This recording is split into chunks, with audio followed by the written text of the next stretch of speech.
어떻게 하면 나라를 더 잘 섬길 수 있고 믿는 사람답게 온 국민과 나라 앞에 애국자가 될 수 있을까? 이 땅, 이 시대에 사는 백성 앞에서 사명자로서 어떻게 하면 가장 보람되고 의미 있는 역사의식과 민족의식, 나라 사랑하는 고백자가 돼가지고 덕을 끼치며 살 수 있을까? 자금의 시대의 흐름과 나라 앞에 선 교회나 성도들의 평가, 또 세상 사람들의 여러 의견들이 들려오는 가운데 이 6월을 살아가는 우리 믿는 성도들의 고민과 또 갈등, 대처하는 여러 부분이 진해집니다. 다니엘은 우리가 잘 아는 성경의 인물입니다. 소년 시절에 이역만리 바벨론의 포로가 돼서 끌려갔던 눈물 많은 어린 인생이 다니엘이었습니다. 망한 나라의 소년, 나라가 얼마나 소중하고 나라가 얼마나 큰 울타리였고 나라 잃은 그 슬픔이 얼마나 큰지를 가장 예민하고 민감한 청소년기에 온 삶으로 겪었던 인생이 다니엘이었습니다. 나이 점점 들고 청년기를 맞고 30대, 40대, 50대, 60대 쭉 지나가면서 오늘 본문에 다다랐는데, 오늘 본문은 전국의 총리로서 온 나라를 다스리는 최고위 공직자가 돼서 나라 앞에 선 사명자 다니엘입니다. 어렸을 때도 그랬고 젊었을 때도 그랬고 온 나라 위에 세워진 총리가 돼서도 그의 마음의 소원은 몇 있었습니다. 그 중에 하나는 나라입니다. 우리나라를 어떻게 하면 회복시킬 수 있을까? 우리나라가 어떻게 하면 다시 옛날의 영광을 얻을 수 있을까? 하나님의 은혜를 많이 체험했고 은사도 많이 받았고 때로는 환상 가운데 하나님의 그 능력을 경험했던 다니엘인데 그래서 더 애절함이 많았습니다. 자기 스스로도 그것을 알았습니다. 나 특별한 사람인 것 같다. 포로가 돼가지고 고관 대작이 된 것도 평범한 일 아니지만 하늘로부터 임하는 은혜가 자기 자신에게 임재한 것을 체험하면서 그는 사명자로서 더 많이 느꼈습니다. 오늘 2부 예배 나오신 사랑하는 성도 여러분, 고관 대작이나 되고 총리 위치에 있는 다니엘이니까 그 의미가 있지. 평범한 소시민으로 살아가는 나에게 그게 무슨 의미가 있겠냐 하실 수 있어요. 근데 가만 한번 생각해 봅니다. 이 나라가 많이 뒤뚱거려요. 이 나라 백성들이 사실 갈 바를 알지 못해요. 좌우 논리뿐만 아니라 이념 논리, 진영 논리에 의해서 삶의 현장에 있는 나에게 뭐가 옳냐고, 이때 어떻게 우리가 처신해야 되냐고, 그 방향을 얘기하라고, 뭐가 진짜고 뭐가 정말 이 시대에 나라를 위한 것이냐고 우리에게 진지하게 묻는 대상자가 믿는 우리입니다. 만약 한국 교회가 흔들립니다. 한국 교회 안에 있는 성도들이 많이 그 사명이라고 하는 가치에서 자리를 잡지 못합니다. 때로는 부끄러움을 많이 느끼기도 하고 또 욕을 먹기도 하고 더 혼란을 가중시키는 기름을 막 붓는 것 같은 부끄러운 일을 행하는 부분도 우려합니다. 다니엘이 어렸을 때 마음에 꽉 중심을 잡는 게 있었어요. 그게 애국심의 기초였고 나라를 사랑하는 기준이 됐어요. 하나님이 역사의 주인이시다. 하나님은 다 아신다. 나라의 흥망성쇠뿐만 아니라 가정도 각 개인의 인생사의 주권자도 하나님이시다. 어린 다니엘과 세 친구였지만 그 각오와 다짐과 고백은 흔들리지 않았어요. 음식 앞에서도 흔들리지 않았고 왕 앞에서도 흔들리지 않았습니다. 세상 유혹 앞에서도 그 기준은 흔들리지 않았습니다.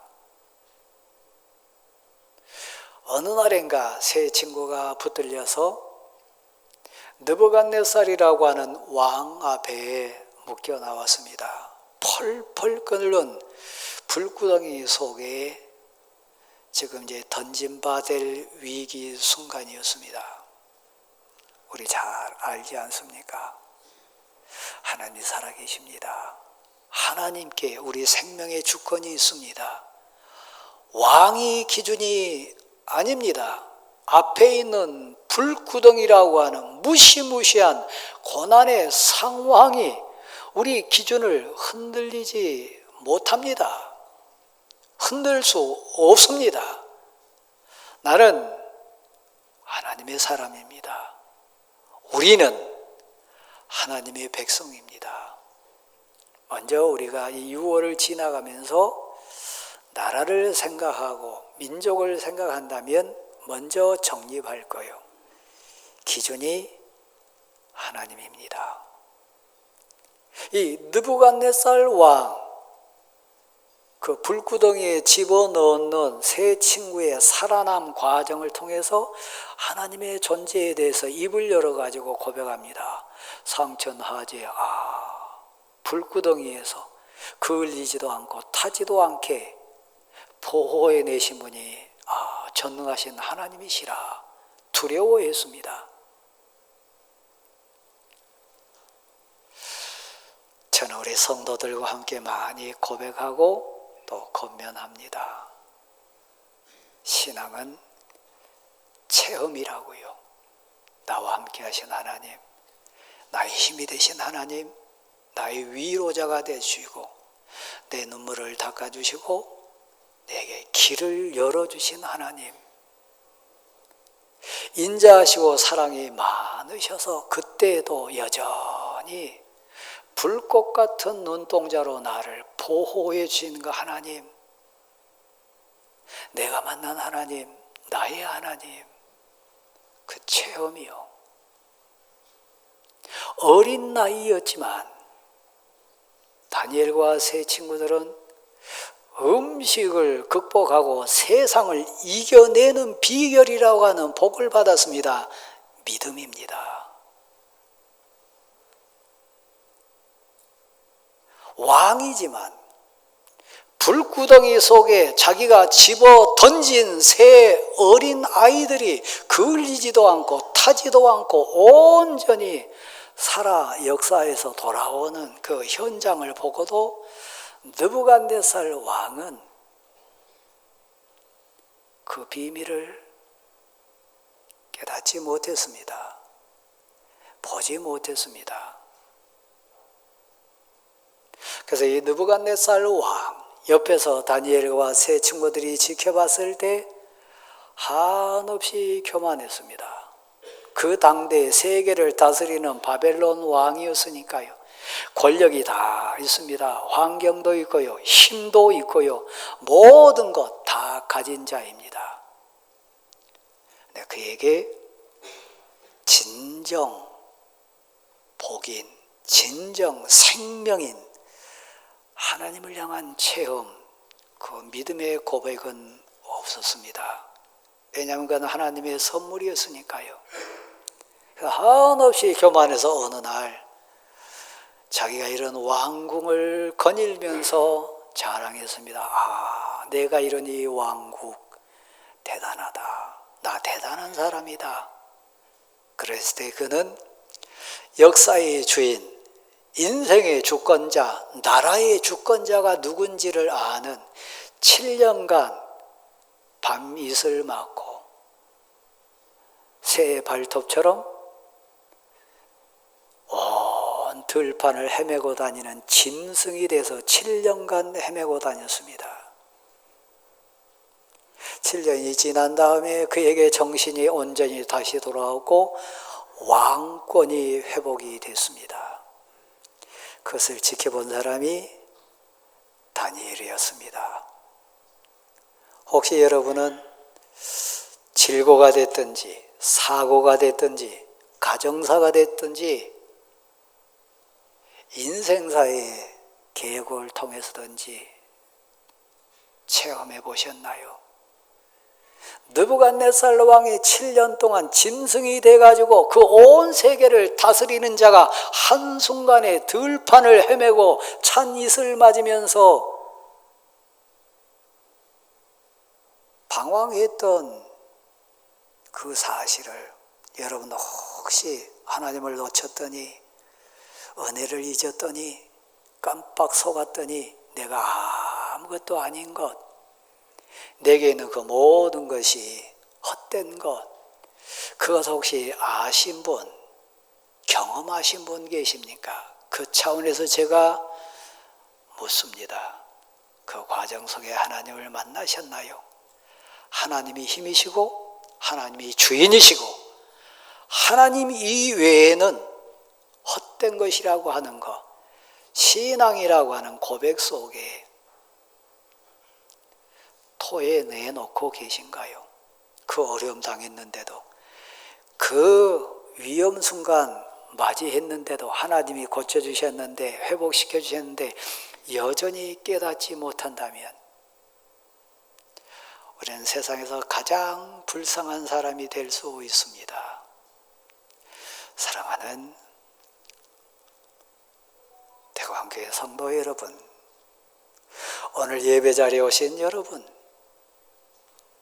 그 아버지가 헤매고 다닐 때, 짐승이 됐을 때, 감격 속에 다시 왕으로 회복돼 가지고 나라를 다스릴 때 누구보다 옆에서 정확하게 봤고 옆에서 고백을 했던 사람이 벨사살이라고 하는 느부갓네살의 아들이었습니다. 불쌍하게 그는 인생의 주인이 하나님이란 걸 몰랐어요. 자기 뜻대로 할 수 있다고 생각했어요. 돈의 힘, 세상 권력의 힘, 세상 가치로 할 수 있다고 생각했어요. 어느 날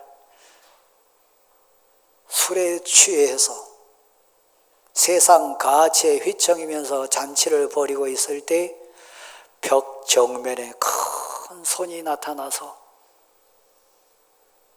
최후의 경고의 글자를 썼습니다. 그 글자를 해석하고 그 글자에 의해서 담대하게 하나님이 어리석고 교만하고 오만방자한 왕을 징계하심이라, 하나님의 심판에 경고하심이라. 이 나라가 멸망할 것이고 왕이 죽임을 당할 것이고 이 나라가 다 나누일 거다. 벽 정면에 손가락이 나타나지고 쓴 글을 해석해 준 자가 다니엘입니다. 이 시대의 목사로서 제가 많이 부끄럽습니다. 벨사살 왕과 같은 세상 권력에 취해 있고 세상 가치에 속고 있고 여전히 휘청이는 세상 사람들 앞에 다니엘과 같이 하나님의 사명자가 돼가지고 그들 앞에 하나님의 명령을, 하나님의 경고하심을 해석하고 선포하고 권고하고 가르쳐야 되는데 우리 성도들 가운데 벨사살 왕처럼 많은 육적인 이런저런 체험하고 하나님의 경고를 받았음에도 불구하고 여전히 벨사살 왕처럼 그 아버지의 많은 아픔들 잊어버리고 골만한 그런 인생들 언뜻 보여요. 사랑하는 대왕교회 성도 여러분, 다시 여러분에게 묻습니다. 하나님의 살아계심을 믿으시나요? 하나님의 심판의 무서움을 아시나요? 하나님이 다 보고 계시고 아시고 하나님이 다 주관하고 계심을 인정하시나요? 그래서 바벨론이 멸망했습니다. 메대와 페르사의 나라에 의해서 정권이 뒤집어졌습니다. 그 과정 속에 가장 숙청대상 1호, 죽임당해야 될 1호 있다면 다니엘과 세 친구입니다. 하나님의 은혜 가운데 그들은 죽지 않습니다. 기준이 왕이 아니었으니까요. 사람이 아니었으니까요. 기준이 하나님이셨으니까요. 생명의 주인이 하나님이란 분명한 신앙 고백을 토해내면서 하나님 앞에 섰으니까요. 완전히 정권이 바뀌고 나라가 바뀐 상황에도 오늘 본문에 등장한 다리오 왕은 메대 페르사의 왕입니다. 그 왕이 온 세계를 다스려요. 127도 행정구역을 나누고 통치 이념, 통치 원리에 의해서 고관들을 세우고 총리를 세 사람 세우고 그 중에 한 사람 다니엘을 세워가지고 총리로 삼습니다. 근데 처음부터 그 통치 이념에는 공정과 정의와 공평이라는 가치는 없어요. 어떻게 하면 왕에게 손해 끼치지 않을 수 있을까? 어떻게 하면 세상 통치 가치로 나라를 다스릴 수 있냐? 그 이유이지 나머지는 아닙니다. 그 과정을 살아가면서 나라를 가슴에 안고 있는 다니엘은 얼마나 예절하게 기도했을까요? 다니엘과 세 친구는 얼마나 하나님 앞에 울부짖으면서 생명의 주권자시고 이 파란만장한 역사에 막 뒤틀린 그 휘몰이 속에 얼마나 예절하게 하나님께 울부짖었을까요? 이 6월을 지나가면서 목사인 제가 국민 앞에선 믿는 자 된 성도인 우리가 하나님 앞에 많이 회개하고 울부짖고 하나님 이때 믿는 자의 처세는 믿는 자의 가치는 성도로서의 빛과 성도로서의 그리스도의 향기, 그리스도의 편지의 역할을 어떻게 감당해야 됩니까? 어떻게 맛을 내고 어떻게 믿는 자의 향기를 저들에게 바랄 수 있습니까? 많이 고민하는 거예요. 일부 예배 때마다 마지막 찬양을 이렇게 합니다. 부르신 곳에서 내 삶의 현장에서 내가 믿는 자의 모범을 모델을 어떻게 보일 수 있을까? 저를 다시 한번 보실랍니까? 우리는 사명자고 믿는 자입니다. 다니엘이 고관 대작이 되고 총리 중에 제일 위에 있는 택함 받은 자가 됐으니까 포로로 끌려온 인생이었기 때문에 얼마나 시기 질투. 그런데 그들은 이길 수 없었어요. 다니엘의 지혜와 다니엘의 처세를 따라잡을 수 없었어요. 왜냐하면 다니엘에게 힘이 되신 하나님이 함께 하셨으니까요. 위태한 순간 그 어렵고 힘든 고난의 과정마다 힘이 되신 하나님이 다니엘의 울타리가 되어주셨으니까요. 마음이 민첩했습니다. 역량이 특출했습니다. 이렇게도 저렇게도 해볼 수 없는 대상이 다니엘이었습니다. 하나님이 그와 함께 하셨으니까요. 시기 질투는 더 진했습니다. 결론은 저를 죽이자. 그 결론에 도달했습니다. 흠을 잡을 수가 없어서요. 고발할 근거를 찾을 수가 없어서요. 여기 공직으로 계신 여러분, 공동체의 사명자로 서신 여러분, 직장이나 가정이라고 하는 작은 나라에 의미 있는 일꾼으로 서신 여러분, 애국이 뭔가요? 부르신 그곳에서 여러분이 처한 상황에서 진짜 나라를 생각하고 나라를 구해내는 일은 뭘까요? 거창하게 생각하지 마십시오. 다니엘이 하나의 모델입니다. 그는 부끄러움을 찾을 수 없었어요. 기준이 하나님이었으니까요. 그에게 고발할 증거를 찾지 못했어요. 마음이 민첩했어요. 하나님, 제게 지혜를 주세요. 이 일을 잘 감당할 수 있도록. 그래서 하나님의 백성, 하나님의 사람들에게 덕을 세울 수 있도록 하나님 저에게 지식을 더해 주세요. 제가 맡은 이 사역을 잘 감당해낼 수 있도록, 그래서 하나님께 영광을 돌릴 수 있도록 하나님 제에게 환경을 더해 주시고 물질을 채워주세요. 하나님의 사람들 섬길 수 있도록요. 제게 맡겨진 사역 잘 감당할 수 있도록요. 하나님 제게 건강을 더해 주세요. 하나님 일 제대로 할 수 있도록요. 다니엘의 기도가 그렇지 않았겠습니까? 그래서 다니엘에게 하나님이 공직 감당하는데 조금도 부족함 없도록 마음을 민첩하게 해줬어요. 처세에 지혜를 주셨어요.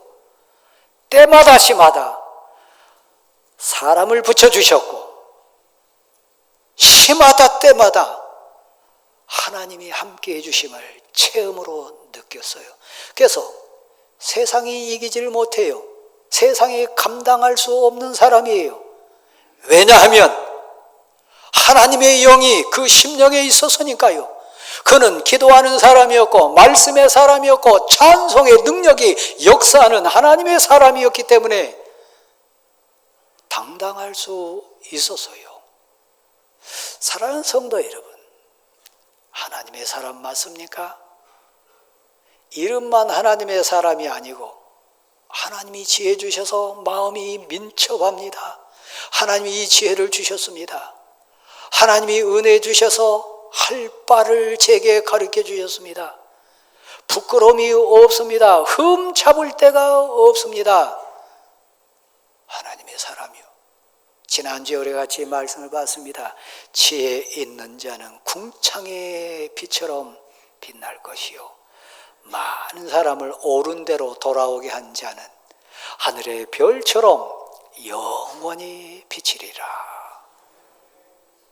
다니엘은 이스라엘이라고 하는 유대 민족이라고 하는 나라와 민족 앞에 자랑이었어요.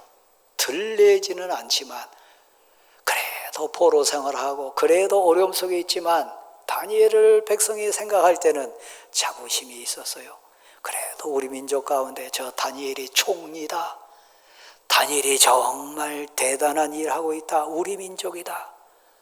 우리나라 사람이다. 여기 형제들 대표해서, 가족들 대표해서 좀 환경이 좋거나 은혜 입은 자가 있으면 여러분의 형제들은 자부심 느낄 거예요. 우리 형제다. 우리 오빠다. 유대 민족에게, 이스라엘 사람들에게 다니엘은 긍지였어요. 자랑이었어요. 힘이었어요.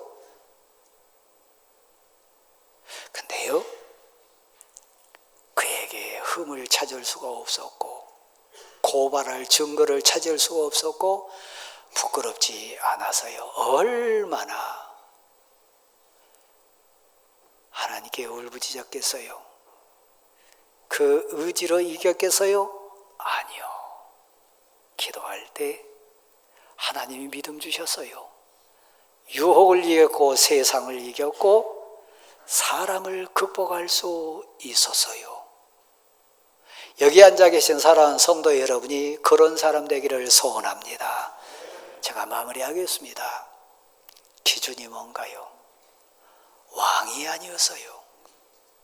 벨사살 왕도 아니었고 느부갓네살 왕도 아니었고 다리오 왕도 아니었고 뒤에 나오는 고레스 왕도 아니었어요. 사람 아니었어요. 나는 하나님 앞에 있습니다. 왕은 바뀌어도 사람은 왔다 갔다 해도 환경은 천번 만번 바뀌어도 나는 하나님 앞에 있습니다. 하나님이 기준인 사람, 작은 나라된 여러분의 가정으로 한번 예를 들어보겠습니다. 우리 장로님 자녀손들 다 오셨는데 아버지를 어떻게 보셨나요? 공동체 앞에 선 아버지가 어떤 존재입니까? 사랑하는 대화관교회 성도 여러분, 여러분은 어떻게 보셨습니까? 여러분이 발순이 되고 여러분이 노년의 삶에 이르렀을 때 교회 앞에 이렇게 자녀손들 다 모을 수 있습니까? 감사로 고백으로 사랑을 표할 수 있습니까? 모두가 그런 건 아닙니다. 네, 한번 여쭤볼게요. 여러분 아버지 어머니 가운데는 우리 오장로님보다 믿음 좋으신 분도 많이 계셨을 거예요. 더 출세한 분도 계셨을 거고 더 귀한 부모도 많이 계셨을 거예요. 그런데 창세기 50장 15절에서 마지막 25절 말씀을 보면 야곱의 아들 요셉이 형제들 앞에 서는 장면을 보여줍니다. 요셉을 제외한 나머지 11명의 형제들은 사실 하나님을 아는 자들이었어요. 근데 온전한 신앙 고백자들이 아니요. 아버지 야곱이 세상을 떠나니까 겁냈어요. 무서워했어요. 막 흔들렸어요.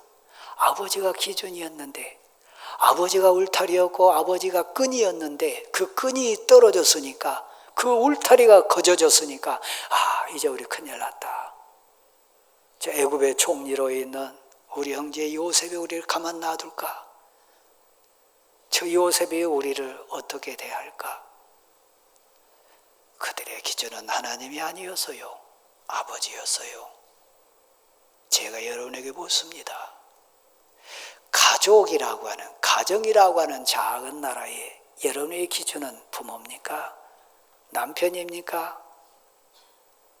돈 많은 형제입니까? 아니요. 눈물로 고백해내는 하나님의 사람 요셉을 만납니다. 형제들이여 겁내지 마세요. 내가 하나님을 대신하리이까. 아버지는 떠났어도 하나님이 제 앞에 계십니다. 저는 하나님 앞에 있습니다. 내가 당신들을 보호하겠습니다. 하나님 앞에서요. 당신들의 자녀도 내가 다 양육하겠습니다. 하나님이 제게 맡기신 하나님의 사람들이니까요. 아버지가 기준 아닙니다. 하나님이요. 우리 오장로님 자녀 여러분, 장로님 언젠가는 세상 떠나실 거예요. 큰아들도 있고 둘째 아들, 딸도 계시고 손주들이 있는데 이 말씀을 평생 가슴에 담으십시오. 우리 성도들 대접하는 것에 대해 너무 감사해서 이제 밥값하는 겁니다. 아버지가 기준 아닙니다. 하나님 앞에 우리가 있습니다. 사랑하는 성도 여러분, 느부갓네살 왕이 기준 아닙니다. 다리오 왕이 기준 아닙니다. 만왕의 왕이신 하나님이 나의 하나님이시고 내 힘이시고 나의 전부시니까 나는 하나님 앞에 있습니다. 하나님이 처리해 주시고 힘 주시고 하나님이 도와주시고 채워주실 줄 믿습니다. 그 고백자가 우리 다 되는 겁니다. 성경 창세기부터 마지막 계시록까지 보십시오. 진정한 애국자들은 다 신앙 고백자들이었습니다. 진정 나라를 구하고 백성에게 힘이 됐던 인생들은 다 신앙 고백자들이었습니다. 하나님 앞에 있는 자들이요.